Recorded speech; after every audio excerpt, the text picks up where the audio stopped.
ទំនុកដំកើងចំពុក91អ្នកណាដែលនៅជាប់ក្នុងទីកំបាំងនៃព្រះដ៏ខ្ពស់បំផុតនោះនឹងបានជ្រកនៅក្រោមម្លប់នៃព្រះដ៏មានគ្រប់ព្រះចេស្តាឯទូលបង្គំនឹងពោលពីព្រះយេហូវ៉ាថាទ្រង់ជាទីពឹងពំនាក់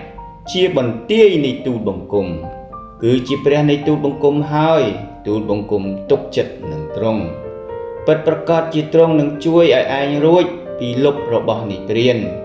ហើយពីសេចក្តីវេទនាដែលនាំឲ្យអន្តរាយទ្រង់នឹងក្រងឯងដោយស្លាបទ្រង់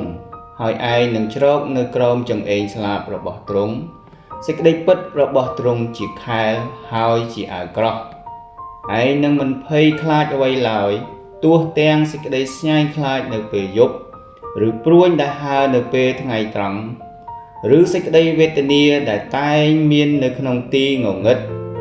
ឬសេចក្តីហិនវិនាសដែលបំផ្លាញនៅពេលថ្ងៃត្រង់ផង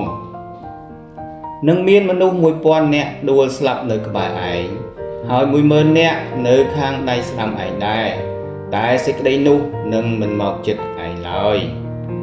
ឯងនឹងបានក្រឡេកឃើញការតបស្នងដល់ពួកមនុស្សអាក្រក់ដោយភ្នែកតែប៉ុណ្ណោះទេពីព្រោះឯងបានថាព្រះយេហូវ៉ាជាទីពឹងជ្រកនៃឯងគឺបានយកព្រះដ៏ខ្ពស់បំផុតជាទីលំនៅរបស់ឯងយ៉ាងនោះនឹងគ្មានសេចក្តីអាក្រក់ណាកើតឡើងដល់ឯងឡើយក៏គ្មានវេទនាណាមកជិតទីលំនៅរបស់ឯងដែរត្បិតទ្រង់នឹងបង្គាប់ដល់ពួកទេវតារបស់ទ្រង់ពីដំណើរឯងឲ្យបានថែរក្សាឯងក្នុងគ្រប់ទាំងផ្លូវរបស់ឯងទេវតាទាំងនោះនឹងត្រូវឯងដោយដៃក្រែងជើងឯងទង្គិចនឹងថ្ម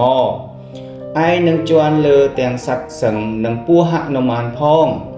ឯសឹងស្ទាវនិងនាគនោះឯងនឹងអាចជន់ឈ្លីដោយជើងបានដោយព្រោះវាបានយកអញជាទីស្រឡាញ់នោះអញនឹងជួយឲ្យរួចអញនឹងតាំងឡើងយ៉ាងខ្ពស់ពីព្រោះវាបានស្គាល់ឈ្មោះអញវានឹងអំពាវនាវដល់អញហើយអញនឹងឆ្លើយតបអញនឹងនៅជាមួយនឹងវាក្នុងគ្រាទុក្ខលំបាកក៏នឹងដោះឲ្យរួចចេញហើយនឹងលើកមុខឲ្យអញនឹងឲ្យវាស្កប់ចិត្តដោយអាយុយឺនវែងហើយនឹងបង្ហាញឲ្យឃើញសេចក្តីសង្គ្រោះរបស់អញអេមែនអេមែនអរគុណព្រះអង្គសរសើរ